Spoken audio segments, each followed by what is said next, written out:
Sebenarnya makanan yang tidak baik untuk kesehatan itu sebenarnya akan menyebabkan imunnya turun dan akan menyebabkan virus dan bakteri mudah menyebabkan infeksi. Hmm. Tapi kalau misalnya makanan yang secara spesifik langsung menimbulkan radang, itu pada umumnya sih mungkin goreng-goreng yang digoreng dengan minyak yang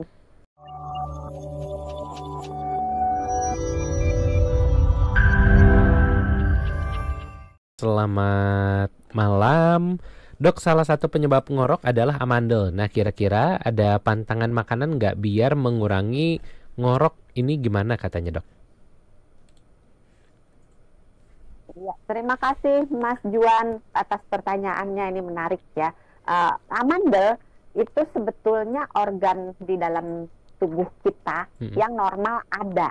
Oke. Gunanya itu sebagai pagar kita. Jadi kalau kita makan atau kalau kita nguap, kita ngomong, ada udara yang masuk, Mm. atau kalau kita nafas lewat mulut gitu, ada udara yang masuk, setidaknya ada garda yang menjaga Mm-mm. supaya kuman-kuman itu nggak tembus ke bawah Iya. gitu. Nah, ketika pola hidup kita jelek, makannya jelek, Mm-mm. terus mungkin tidak menjaga eh, etika batuk dengan baik, terus kita misalnya tidak menjaga jarak dengan orang yang yang sakit gitu, terus nggak cuci tangan gitu, nggak menjaga kebersihan lingkungan, maka berbagai virus, berbagai bakteri bisa ke bawah masuk ke saluran pernafasan kita. Oke. Nah, ketika berbagai virus itu masuk ke saluran pernafasan, termasuk lewat mulut, itu bisa menimbulkan amandelnya terinfeksi sehingga amandelnya bengkak. Kalau misalnya dalam keadaan akut, amandelnya itu sedang dalam keadaan infeksi, itu biasanya kita berikan antibiotik. Oke. Kalau penyebabnya diduga bakteri. Hmm. Nah, kalau misalnya sudah diobatin terus dia nggak sembuh-sembuh juga, biasanya kalau misalnya dia kumatnya itu sering banget, misalnya dalam setahun amandelnya itu meradang lebih dari 7 kali, atau dalam 2 tahun amandelnya itu meradang setiap tahunnya 5 kali, atau dalam 3 tahun amandelnya itu meradang setidaknya 3 kali per tahunnya, tapi rutin ya, berjajaran 3 tahun. Kalau yang 2 tahun ini 5 kali, tahun depannya 5 kali. Kalau 3 tahun 3 kali, 3 kali, 3 kali gitu ya. Nah, kalau misalnya bukan 3 kali, kalau misalnya memenuhi kriteria itu, maka amandelnya biasanya diangkat. Kalau nggak bisa dibereskan gitu. Tapi itu merupakan option terakhir. Option pertama tentu menjaga daya tahan tubuh. Karena kalau daya tahan tubuhnya bagus, walaupun ada virus, ada kuman yang masuk, tapi virus dan kuman itu tidak bisa menyebabkan sakit penyakit, tidak bisa menyebabkan radang pada amandelnya. Cuman amandelnya menang lah gitu ya. Dia berperan melawan virus dan kuman, melawan bakteri, terus menang gitu. Nah, kalau daya tahan tubuh kita jelek, kita menjadi sakit dan kena radang, maka ya diobatin radangnya, dikasih anti radang, kalau perlu dikasih antibiotik atau antivirus gitu. Kalau memang nggak bisa juga, iya terpaksa di operasi, buang amandelnya gitu. Mudah-mudahan menjawab untuk Mas Juan. Kayaknya belum deh, Dok. Makanannya jadi ada yang harus dikontrol nggak, Dok? Kan banyak orang katanya kalau amandel tuh gara-gara ciki, bener nggak? Sebenarnya makanan yang tidak baik untuk kesehatan itu sebenarnya akan menyebabkan imunnya turun dan akan menyebabkan virus dan bakteri mudah menyebabkan infeksi. Tapi kalau misalnya makanan yang secara spesifik langsung menimbulkan radang, itu pada umumnya sih mungkin goreng-goreng yang digoreng dengan minyak yang ya tahu sendiri lah ya, yang udah berkali-kali nggak diganti-ganti, yang makanan udah pedas, Dok? Minyaknya gitu, yang udah. Kenapa? Makanan pedas? Ciki. Ciki makanan pedas? Makanan pedas biasanya tidak.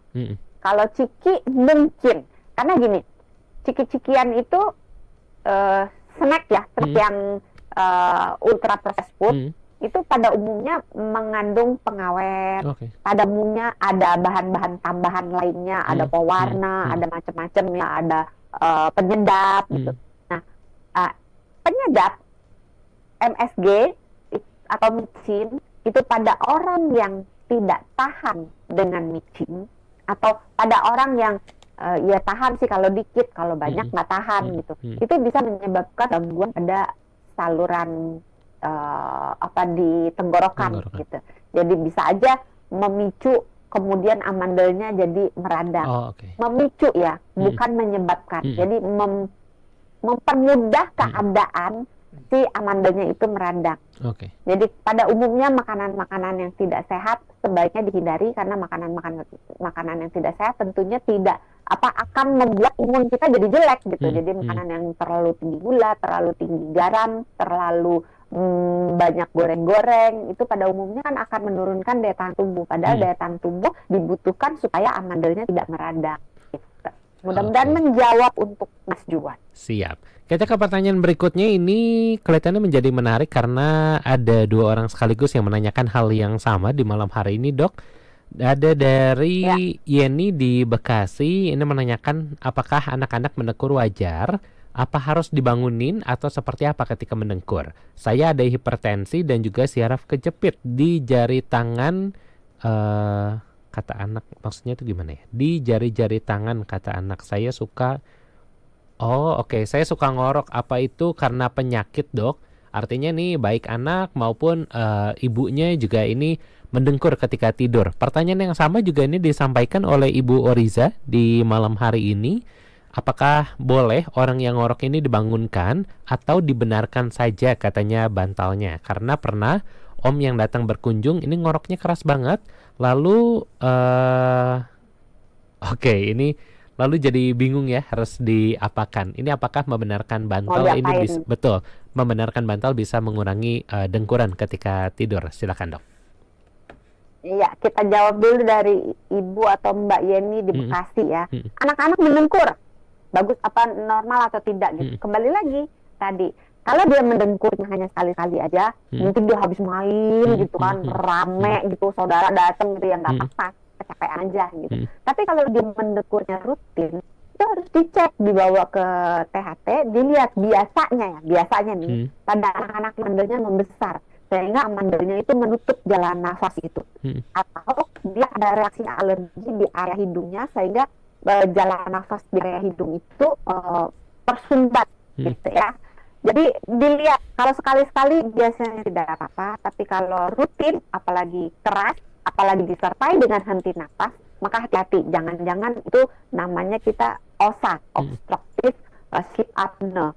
Nah, untuk yang dewasa, apakah saraf kejepit di tangan ya sama hipertensi bisa menyebabkan ngorok gitu pertanyaannya ya? Betul.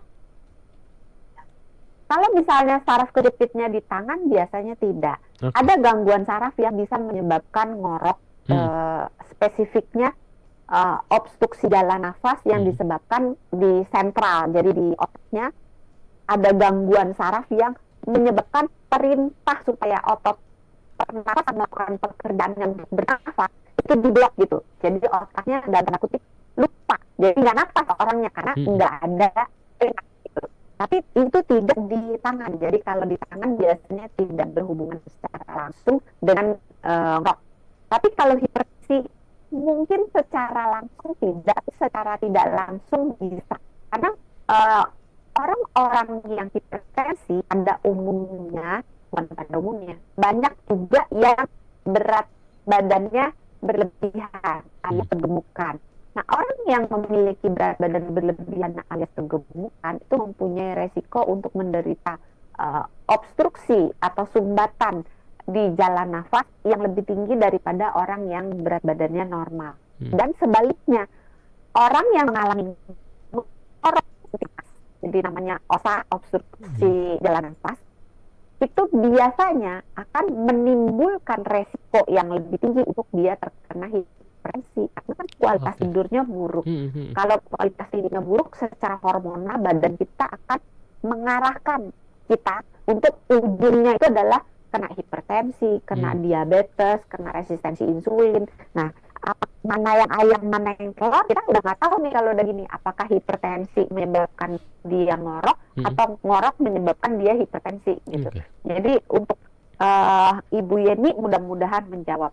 Terus untuk Ibu Orisa, kalau misalnya kita sebagai si korban yang tidur bersama dengan orang yang ngorok, apa yang harus dilakukan gitu?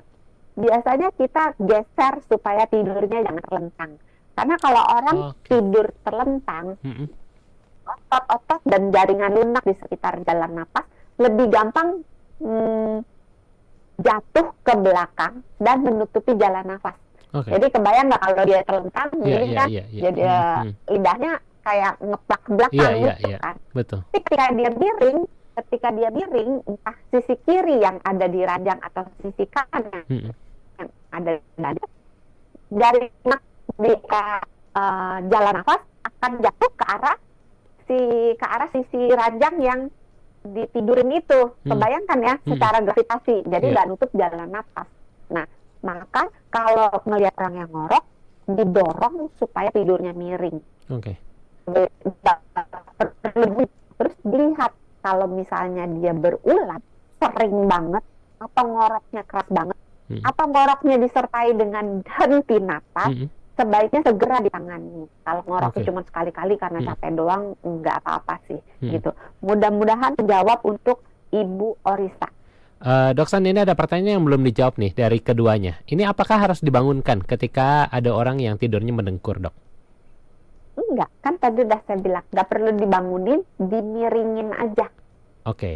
Artinya nggak perlu sampai dimiringin, karena enggak. Karena pada umumnya badannya akan ngebangunin dia sendiri sih. Kalau kita nggak miringin dia, badannya akan ngebangunin. Dalam arti dia bukan bangun total, tapi pada titik dia akan dibuat dia lebih dekat.